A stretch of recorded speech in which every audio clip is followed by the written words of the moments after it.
Hello，大家好，我们来看一下这只 Tesla。Tesla 也是很多天没有看了，原来它已经是突破了这一个阻力线，飙上去了，形成了一个底底高、头头高的上升趋势的形态，非常的漂亮。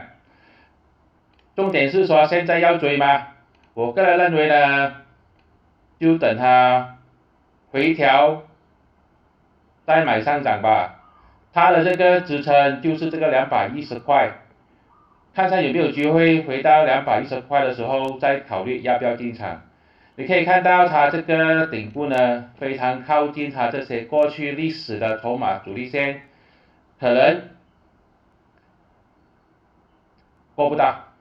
再看一下它新巨的时候也是红色蜡烛，所以我认为看一下有没有机会回到210块的时候弹上去，再考虑要不要进场。因为毕竟呢这边有很雄厚的筹码峰，它应该是不会跌破210块的。